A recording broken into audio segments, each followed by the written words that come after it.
Tu as toujours été celui qu'on critique, celui qu'on accuse, même pour des choses que tu n'as pas faites. Et tu t'es demandé, pourquoi toujours moi? Il y a ce silence lourd après un repas de famille, ces regards qui se croisent, et toi, au milieu, avec l'impression d'être l'intrus. C'est comme si, dans leur histoire, on t'avait attribué un rôle, celui du problème. Et ce rôle, tu ne l'as jamais choisi. Aujourd'hui, nous allons parler de ce que Alfred Adler appelait la dynamique de compensation et le sentiment d'infériorité, et de la manière dont certaines familles projettent leurs conflits internes sur un seul membre, le bouc émissaire. Adler a écrit « On ne devient pas ce que l'on veut, on devient ce que l'on croit pouvoir être au milieu des autres ». Si tu avais parlé à Adler ce soir, il t'aurait peut-être dit « Si tu portes les fautes des autres, c'est qu'ils ne supportent pas de regarder les leurs ». Tu connais cette sensation, celle d'entrer dans une pièce où tout le monde parle, rit, échange, et soudain, le silence. Pas un silence agréable, non. Un silence qui pèse, qui colle à la peau. Et, d'un seul regard, tu comprends. C'est de toi qu'on parlait. On te sourit, mais c'est un sourire en coin. On te dit « Tiens, tu es enfin là !» Mais l'intonation trahit le sous-entendu. Et toi, comme toujours, tu ravales les questions, tu ravales les larmes. Parce que tu sais qu'ici, dans cette famille, tu as un rôle, celui qui encaisse. Depuis des années, tu as remarqué ce schéma. Quand il y a un conflit, il finit sur tes épaules. Quand quelqu'un doit être responsable d'un malaise, ton nom revient comme une évidence. Même quand tu n'es pas là, parfois tu as essayé de comprendre. Tu t'es demandé, est-ce que j'ai fait quelque chose pour mériter ça? Tu as fouillé dans tes souvenirs, cherché l'erreur originelle. Mais ce que tu ne savais pas, c'est que dans certaines familles, il n'y a pas besoin d'une raison logique pour te désigner coupable. On t'a donné un rôle, comme dans une pièce de théâtre où tu n'as jamais choisi ton texte. Et ce rôle, c'est celui du bouc émissaire. Alfred Adler, grand psychologue autrichien du début du XXe siècle, a beaucoup étudié ces dynamiques cachées. Pour lui, la famille est un système où chacun prend une place, souvent imposée dès l'enfance, et ces places ne sont pas toujours équitables. Quand un équilibre fragile existe, il faut parfois, pour le préserver, que quelqu'un soit désigné comme le problème officiel. Et Adler aurait pu te dire ceci: quand une famille choisit un membre pour porter ses tensions, ce n'est pas qu'il mérite ce poids, c'est qu'il est assez fort pour l'encaisser. Peut-être que tu ne te sens pas fort. Peut-être que tu te sens vidé, abîmé par les années. Mais si tu observes bien, ceux qui te critiquent le plus sont aussi ceux qui ont le plus peur qu'on les regarde de trop près. Dans cette vidéo, je vais t'aider à comprendre pourquoi ta famille t'a peut-être choisi comme bouc émissaire, et surtout comment reconnaître les signes invisibles que personne ne voit, sauf toi, parce que tu les vis dans ta chair. Nous allons voir, à travers la méthode Adler, comment le sentiment d'infériorité et la nécessité de compenser peuvent pousser certaines personnes à écraser celui qui dérange, celui qui reflète ce qu'elles ne veulent pas voir en elles-mêmes. Et à la fin, tu comprendras ceci. Ce rôle qu'on t'a imposé n'est pas ton identité, c'est un costume, et tu peux le déposer. Pour comprendre pourquoi certaines familles choisissent un bouc émissaire, il faut plonger au cœur de ce que Alfred Adler appelait la dynamique du sentiment d'infériorité.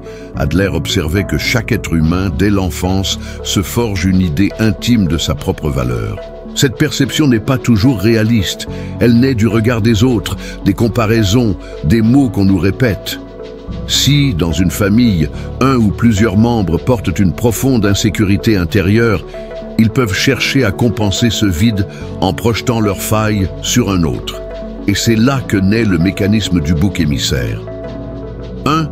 Le besoin d'un problème extérieur. Une famille est un système. Quand il y a des tensions non résolues, conflits conjugaux, traumatismes anciens, rivalités fraternelles, secrets, il est plus facile psychiquement de désigner une personne comme responsable plutôt que d'affronter ses blessures. Ainsi, la colère, la honte ou la peur se déplacent vers toi, 2. La projection psychologique.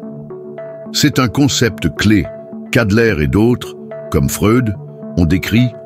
La projection, c'est voir chez l'autre ce qu'on ne veut pas voir en soi. Celui qui est autoritaire peut t'accuser d'être trop dominant. Celui qui ment peut te reprocher de manipuler. Peu importe si c'est vrai, le but est de détourner l'attention. 3. Le rôle attribué dès l'enfance. Souvent, ce rôle commence très tôt. Peut-être étais-tu l'enfant plus sensible, plus direct, moins disposé à suivre aveuglément. Dans certaines familles, cela suffit pour que tu deviennes celui qui dérange l'harmonie. Et cette harmonie n'est parfois qu'un couvercle posé sur un chaudron de blessures non guéries. 4. Le sentiment d'infériorité, compensé par la domination Adler, expliquait que beaucoup de comportements agressifs viennent de la peur de se sentir inférieur. En te rabaissant, les autres sentent momentanément qu'ils reprennent le dessus. Mais cette victoire est fragile. Elle doit être répétée, encore et encore. C'est pour cela que le schéma persiste pendant des années. Les 7 signes que tu vis peut-être ce rôle, selon la grille de lecture adlérienne, critique disproportionnée, on te reprend plus sévèrement que les autres, même pour des détails. Invisibilisation de tes réussites. Tes succès sont minimisés ou attribués à la chance. Responsabilité systématique. On te tient coupable de tensions que tu n'as pas créées. Humour blessant. Les blagues sur toi deviennent un outil de dévalorisation. Exclusion subtile. On te tient à l'écart des décisions ou des informations importantes. Réécriture de l'histoire. Les souvenirs sont modifiés pour que tu paraisses fautif. Fatigue émotionnelle après chaque rencontre. Tu repars vidé, comme si on t'avait aspiré ton énergie. Est-ce que cela te parle? Si oui, c'est que tu as déjà ressenti dans ton corps cette tension constante, le besoin d'être sur tes gardes, la peur de la prochaine remarque, l'anticipation des attaques. Adler aurait dit, on n'écrase pas quelqu'un pour ce qu'il est, mais pour ce qu'il nous renvoie de nous-mêmes. Et si, finalement, le fait d'être choisi comme bouc émissaire signifiait non pas que tu es le plus faible, mais que tu es celui qui ose exister en dehors de leur scénario. Je veux te parler de Julien. Ce n'est pas son vrai prénom, mais son histoire pourrait être celle de milliers de personnes. Julien est l'aîné de 3 enfants. Enfant, il était curieux, rêveur, parfois un peu maladroit. Il posait beaucoup de questions, trop selon son père. « Tu cherches toujours la petite bête », lui disait-on, avec un sourire qui n'avait rien d'affectueux.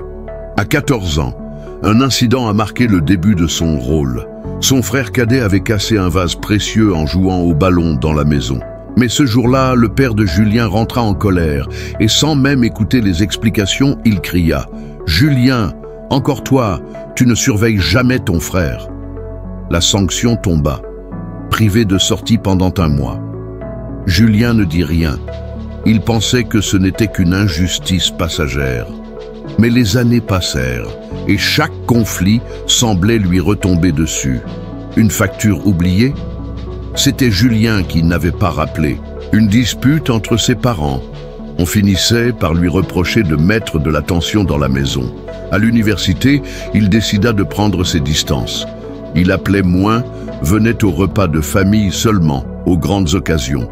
Pourtant, chaque fois qu'il revenait, le scénario se répétait. Lors d'un Noël, il arriva avec un cadeau qu'il avait choisi avec soin pour sa mère, un foulard en soie. Elle le regarda à peine. Puis devant tout le monde, elle lança « Ce n'est pas la couleur que j'aime, mais bon, ça ne m'étonne pas de toi ». Un silence gêné s'installa, suivi de rires nerveux.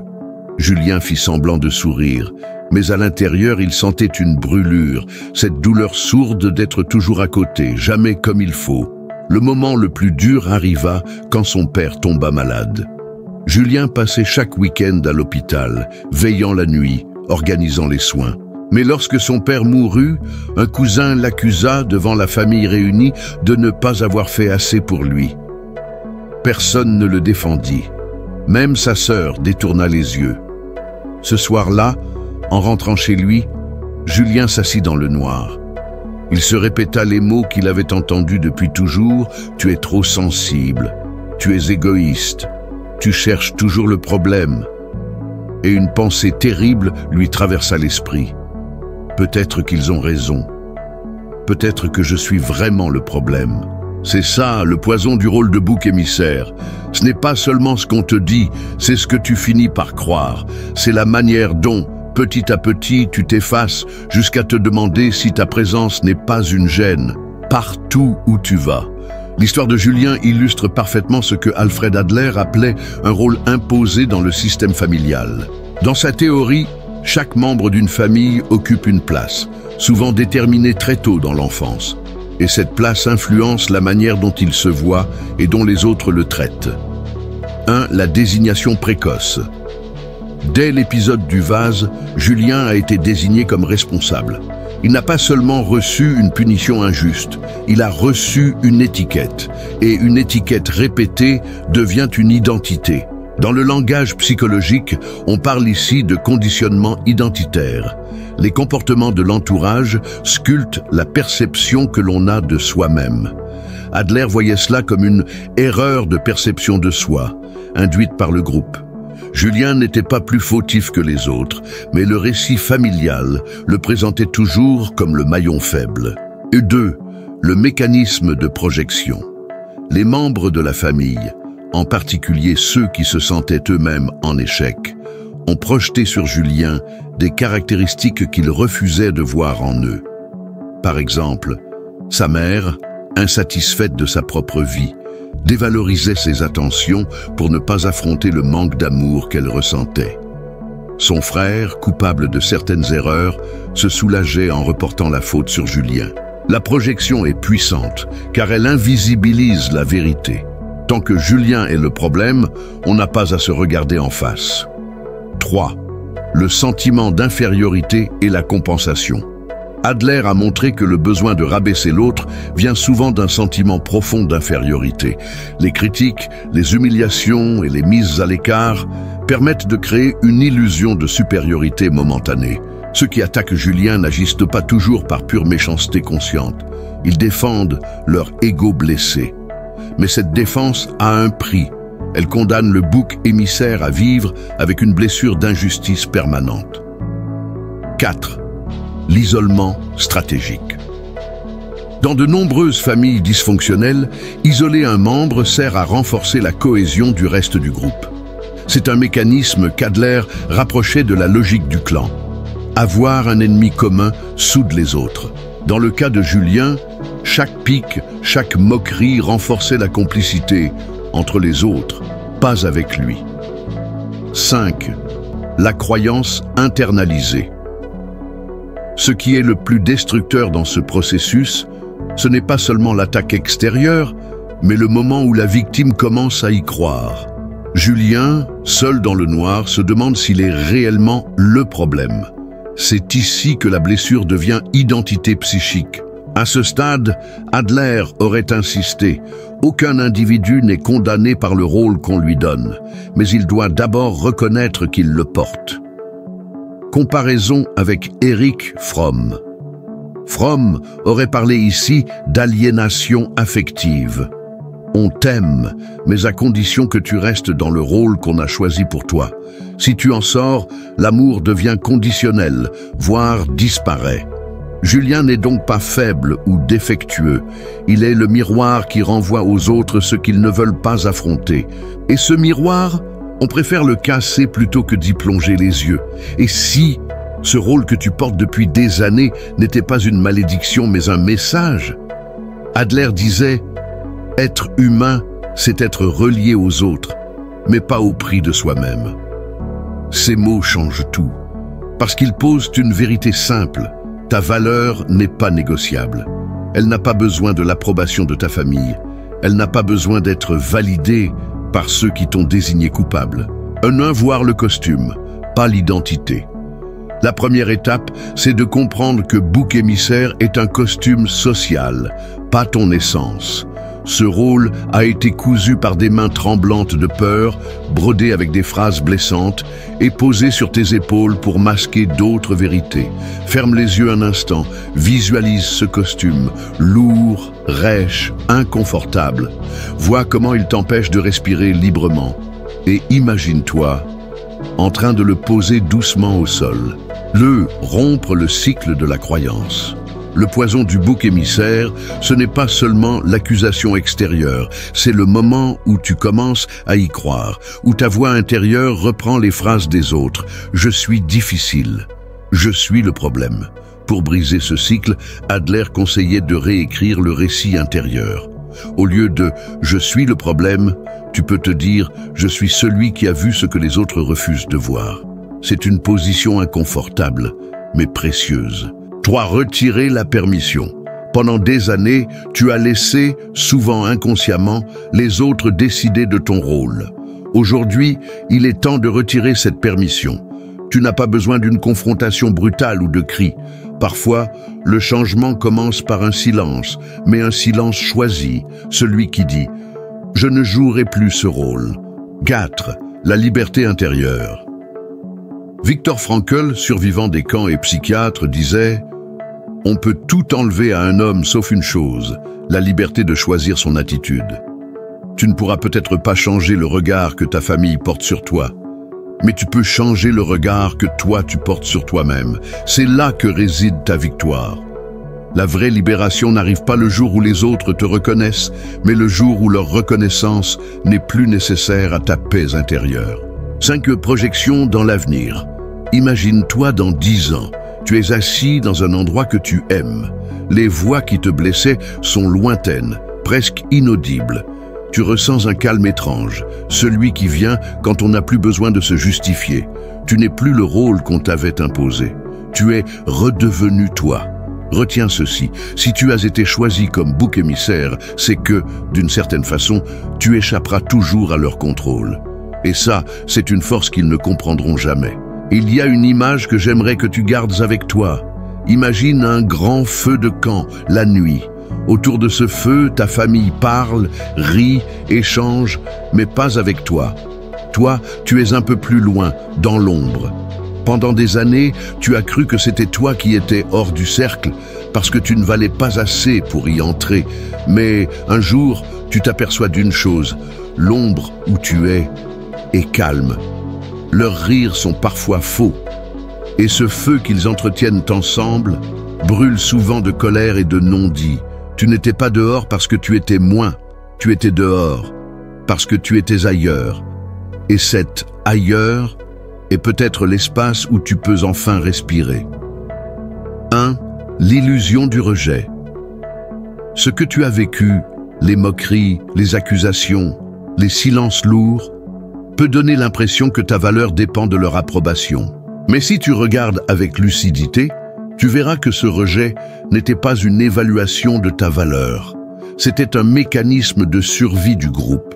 Ils avaient besoin de préserver leur façade, et tu étais la personne la plus sûre sur qui déposer le poids de ce qu'ils refusaient d'affronter. 2. Changer la lecture de ton histoire. Le jour où tu cesses de voir ton rôle comme une punition et que tu le vois comme un signe de ta force, tout bascule. Être le bouc émissaire ne prouve pas ta faiblesse. Cela prouve que tu as résisté à la fusion toxique du groupe, que tu n'as pas renoncé à ta singularité même quand elle te coûtait l'amour conditionnel de ta famille. 3. La force de se définir soi-même.